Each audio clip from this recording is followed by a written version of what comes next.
ዴፊኒሽን የበሽታው ምንነት ክላሚዲያ ይህ በሽታ በግብረ ስጋ ግንኙነት የሚተላለፍና ብዙ ሰዎች ላይ የሚከሰት በሽታ ነው።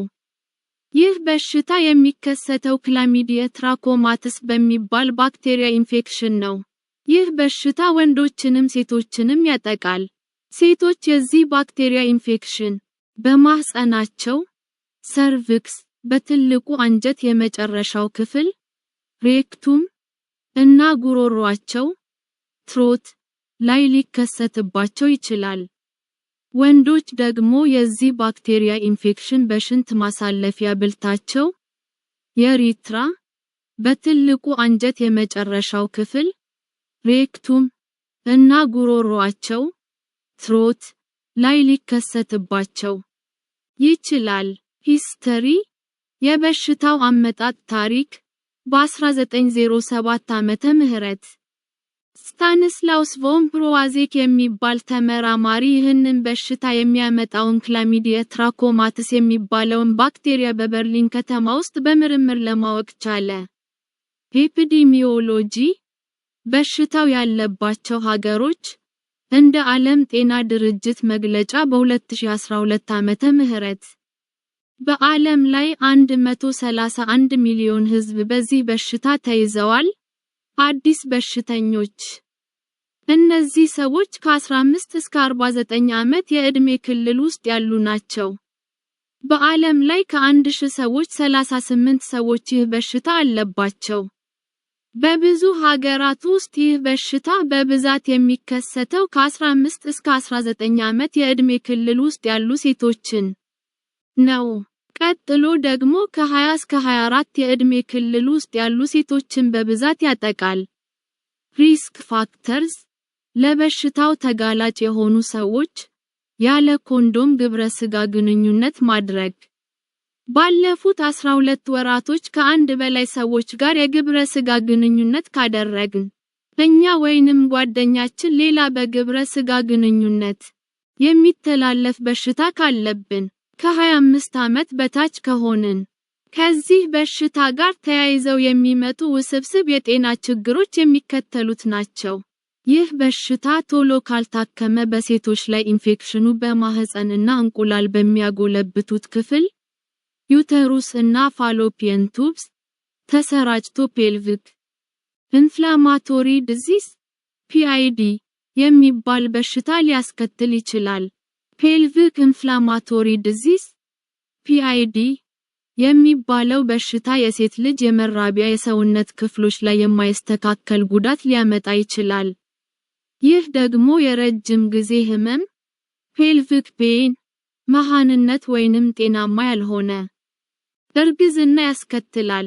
ወንዶች ላይ ይህ በሽታ የወንድ ዘር ፍሬን የሚይዘው ቱቦ ላይ ኤፒዲደምስ ኢንፌክሽን ሊያስከትል ይችላል። ይህ ደግሞ ህመም፣ ትኩሳትና አልፎ አልፎ መሃንነት ሊያስከትል ይችላል። ይህ በሽታ ሁለቱም ጾታዎች ላይ ሪአክቲቭ አርትራይቲስ የሚባል በሽታን ሊያስከትል ይችላል። ይህ በሽታ ማለት በኢንፌክሽን መከሰት ምክንያት የበሽታ መከላከያ ስርዓት ስህተት ምክንያት መገጣጠሚያዎች ላይ የሚከሰት ማበጥና ህመም ነው። ይህ በሽታ ከእርጉዝ ሴት ወደ ጽንሱ ሲተላለፍ ጽንሱ ላይ የአይን ኢንፌክሽን ወይንም ኒሞኒያ በሽታ ሊያስከትል ይችላል። ጽንሱ ጊዜው ሳይደርስ እንዲወለድ ሊያደርግ ይችላል። ይህ በሽታ HIV ቫይረስን ከሌላው የመቀበል ወይንም ለሌላው የመስጠት እድላችንን ያሰፋዋል። ኮዘዝ የበሽታው መነሻ ምክንያት ይህ በሽታ የሚከሰተው ክላሚዲያ ትራኮማቲስ በሚባል ባክቴሪያ ነው። ይህ ባክቴሪያ በማህፀን፣ በሴት ብልት፣ በማህፀን መግቢያ፣ በወንድ ብልት ሽንት መውጫ ቱቦ፣ በትልቁ አንጀት የመጨረሻው ክፍል ሬክቱም፣ አንዳንዴ በጉሮሮና አይናችን ውስጥ መኖር ይችላል። በብዛት የግብረ ስጋ ግንኙነት የሚያደርግ ሰው ለዚህ በሽታ ይበልጥ ተጋላጭ ነው። ይህ በሽታ እንዲይዘን ግዴታ ከብዙ ሰው ጋር የግብረ ስጋ ግንኙነት ማድረግ አይጠበቅብንም። ይህ በሽታ ለወንድና ሴት የዘር እና ብልት ፈሳሽ አማካኝነት ከሰው ወደ ሰው ይተላለፋል። ይህ በሽታ በብዛት ከሰው ወደ ሰው የሚተላለፈው ያለ ኮንዶም በሚደረግ የግብረ ሥጋ ግንኙነት ነው። በባክቴሪያው የተበከለ የወንድ ወይንም የሴት የዘር ወይንም ብልት ፈሳሽ በእጃችን በኩል አድርጎ ዓይናችንን ከነካው ኮንጃንክቲቫይተስ የሚባለውን የዓይን ኢንፌክሽን ያስከትላል። ይህ በሽታ ከእርጉዝ ሴት ወደ ጽንሱ ይተላለፋል። ሲምፕቶምስ የበሽታው ምልክቶች ይህ በሽታ ከያዛቸው ከ3 ሴቶች 2ቱ ምንም ምልክት ላያሳዩ ይችላሉ። ወንዶችም እንደዛው። የበሽታው ምልክቶች በ1 ወይንም 3 ሳምንቶች ውስጥ ሊታዩ ይችላሉ፣ ወይንም ከብዙ ወራት በኋላ ወይንም ኢንፌክሽኑ ወደ ሌላ የሰውነት ክፍል ከተላለፈ በኋላ ምልክቶች ሊታዩ ይችላሉ። በሴቶች ላይ የሚታዩ ምልክቶች በ2 የወር አበባ ቀናት መካከል መድማት፣ ከግብረ ሥጋ ግንኙነት በኋላ መድማት፣ የግብረ ሥጋ ግንኙነት ስናደርግ ህመም መሰማት ወይንም መድማት፣ የታችኛው የሆድ ክፍል አካባቢ ህመም መሰማት፣ ፔልቪክ ፔይን፣ ያልተለመደ የብልት ፈሳሽ፣ ሽንት ስንሸና የህመም ስሜት መሰማት፣ ኢንፌክሽኑ ከተሰራጨ የታችኛው የሆድ ክፍል አካባቢ ህመም መሰማት፣ የግብረ ሥጋ ግንኙነት ስናደርግ ህመም መሰማት፣ ማቅለሽለሽ ወይንም ትኩሳት ሊታዩ ይችላሉ። በወንዶች ላይ የሚታዩ ምልክቶች ከብልት ጫፍ ነጭ ፈሳሽ መውጣት፣ ሽንት ስንሸና የህመም ስሜት መሰማት፣ ቆለጣችን ላይ የህመም ስሜት መሰማት። ሴቶችም ወንዶችም ላይ የሚታዩ ምልክቶች ኢንፌክሽኑ የተከሰተው የትልቁ አንጀታችን የመጨረሻው ክፍል ላይ ከሆነ ሬክቱም፣ ይህ ምንም ህመም የለውም። ያለመመቸት ስሜትና ፈሳሽ ሊኖረው ይችላል። ኢንፌክሽኑ ዓይናችን ላይ ከሆነ ህመም፣ ማበጥ፣ ማቃጠል እና ፈሳሽ ይኖረዋል። ዳያግኖሲስ አንድ ቴስት የበሽታው ምርመራ የዚህ በሽታ ምርመራ ቀላል ናቸው። እነዚህም የሽንት ምርመራ፣ የሽንት ናሙና ምርመራ ይህ ባክቴሪያ በውስጡ ስለመኖሩ ለማረጋገጥ የሚደረግ ምርመራ ነው። ስዋብ በጨርቅ የፈሳሽ ናሙና መውሰድና መመርመር። ሐኪማችን ከሰርቪክስ ውስጥ ናሙና ትወስድና በውስጡ አንቲጀን ስለመኖሩ ወይንም ይህንን በሽታ ለመዋጋት የበሽታ መከላከያ ስርዓታችን አንቲቦዲ መስራቱን ለማረጋገጥ ይህንን ምርመራ ታደርጋለች። ለወንዶች ደግሞ ሐኪማችን ቀጭን ስዋብ በሽንት መሽኛ ቀዳዳችን በኩል አስገብታ ናሙና ትወስድና በውስጡ አንቲጀን ስለመኖሩ ወይንም ይህንን በሽታ ለመዋጋት የበሽታ መከላከያ ስርዓታችን አንቲቦዲ መስራቱን ለማረጋገጥ ይህንን ምርመራ ታደርጋለች።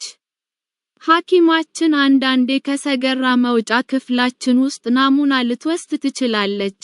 ኑክሊይክ አሲድ አምፕሊፊኬሽን ቴስት ናትስ። ይህ የምርመራ ዘዴ ይህንን በሽታና የጎኖኮካል ኢንፌክሽንን ለማወቅ የሚጠቅም የምርመራ ዘዴ ነው።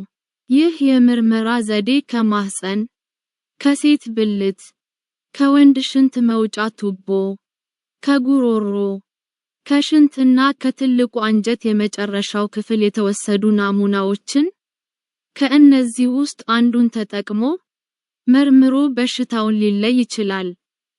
ትሪትመንት አንድ ሜዲኬሽንስ ለበሽታው የሚሰጥ ሕክምና። ይህ በሽታ በጸረ ባክቴሪያ መድኃኒቶች ቶሎ የሚድን በሽታ ነው። እነዚህ መድኃኒቶች በአንድ ጊዜ የሚወሰዱ ወይንም ለ7 ቀናት የሚወሰዱ ሊሆኑ ይችላሉ። ሴቶች መድኃኒቱን በወሰዱ በ7 ቀናት ውስጥ የግብረ ሥጋ ግንኙነት ማድረግ የለባቸውም፣ ምክንያቱም በሽታውን ለሌሎች እንዳያስተላልፉ ነው። አዚትሮማይሲን እና ዶክሳሳይክሊን የሚባሉ ጸረ ባክቴሪያ መድኃኒቶች ይህንን በሽታ ለማከም ብዙ ጊዜ ጥቅም ላይ ይውላሉ። ለእርጉዝ ሴቶች አዚትሮማይሲን፣ አሞክሲሲሊን እና ኤሪትሮማይሲን ኤተልሳክሲኔት የሚባሉ ጸረ ባክቴሪያ መድኃኒቶች ይህንን በሽታ ለማከም ሊሰጡ ይችላሉ። ነገር ግን ዶክሳሳይክሊን የሚባለው ጸረ ባክቴሪያ መድኃኒት ለእርጉዝ ሴቶች መሰጠት የለበትም። ጓደኛችን አብሮ ተመርምሮ መታከም ይኖርበታል። ይህም በሽታው እንዳይሰራጭ ይረዳል። ፕሬቬንሽን በሽታው እንዳይዘን መከላከያ ዘዴ ኮንዶም መጠቀም